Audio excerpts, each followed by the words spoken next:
Okay, Assalamualaikum warahmatullahi wabarakatuh. First, let me introduce myself. My name is Maulana Arifin with student identity number 23029024. In this video, I will explain and presentation about Bloom taxonomy in cognitive aspect. That is the question or example from the C1 to the C6. I will talk about the space.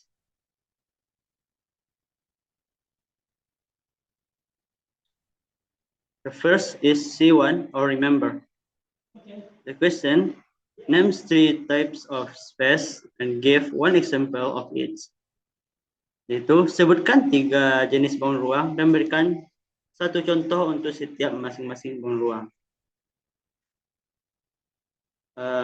Di sini terdapat operational verb yaitu name, di mana pertanyaan ini meminta siswa untuk mengingat dan menyebutkan informasi dasar beserta contoh mengenai sebuah bangun ruang, sehingga pertanyaan ini dikategorikan masuk pada C1 atau C1 remember. Next is C2 or understand. The question explain the difference between cubes and cuboid in terms of their shape and their formula. Maksudnya itu pertanyaan mengenai jelaskan perbedaan antara kubus dan balok dalam hal bentuk dan juga formulanya.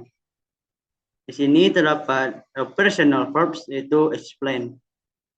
Yang mana pertanyaan ini menuntut siswa untuk memahami dan menjelaskan konsep serta perbedaan antara dua bentuk bangun ruang. Sehingga pertanyaan ini dikategorikan dalam bentuk C2 atau understand. Selanjutnya itu C3 or apply. The question, if a sphere has a radius of 7 centimeters, calculate the volume using the sphere volume formula. Jadi, jika terdapat sebuah bola yang memiliki jari 7 cm, maka hitunglah volume bola tersebut menggunakan rumus volume bola. Di sini terdapat operational verb yaitu calculate atau menghitung. Mana pertanyaan ini siswa diminta untuk menerapkan rumus volume sebuah bangun ruang, yang dimana di soal ini berupa bola. Untuk menyelesaikan masalah yang telah diberikan, sehingga pertanyaan ini digolongkan atau dikategorikan pada C3 atau apply. Selanjutnya C4 atau analysis.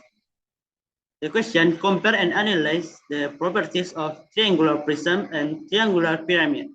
What is the difference between the two shapes? Mana itu bandingkan dan analisis sifat-sifat dari segitiga prisma segitiga dan 5 segitiga. Apa yang membuat dua bangunan tersebut berbeda? Di sini terdapat operational verbs yaitu analyze atau menganalisis. Di mana pertanyaan ini meminta siswa untuk menganalisis dan menjelaskan perbedaan antara dua bangun ruang, yaitu perbedaan antara prisma segitiga dan 5 segitiga. Sehingga pertanyaan ini digolongkan untuk kategori C4 atau menganalisis atau mengevaluasi building blocks in everyday life. What are the benefits that can be gained from this understanding? Mana itu evaluasilah pentingnya memahami bangun ruang dalam kehidupan kita sehari-hari. Apa saja manfaat yang bisa kita peroleh dari pemahaman tersebut. Di sini terdapat operational verbs yaitu evaluate atau mengevaluasi. Mana pertanyaan ini meminta siswa untuk mempertimbangkan dan menilai relevansi serta manfaat pemahaman ataupun pengetahuan mengenai bangun ruang dalam konteks kehidupan mereka sehari-hari. Mana siswa diharapkan dapat mengidentifikasi berbagai manfaatnya, sehingga pertanyaan jenis ini bisa digolongkan dalam kategori C5 atau evaluasi. Yang terakhir C6 or create atau membuat. Pertanyaannya, the question, design a new space that combine element from 3 different space and explain its properties. Yaitu, rancanglah suatu bangun ruang baru yang menggabungkan elemen dari 3 bangun ruang berbeda dan jelaskan sifat-sifatnya. Di sini terdapat operational verb yaitu design, di mana pertanyaan ini menuntut siswa untuk menciptakan sesuatu yang baru dengan mengintegrasikan pengetahuan mereka dari C1 hingga C5 yang telah mereka pelajari, sehingga pertanyaan ini tergolong pada kategori C6. Oke, sekianlah presentasi video dari saya. Apabila terdapat kesalahan, saya mohon maaf. Wabillahi taufiq wal hidayah. Assalamualaikum warahmatullahi wabarakatuh.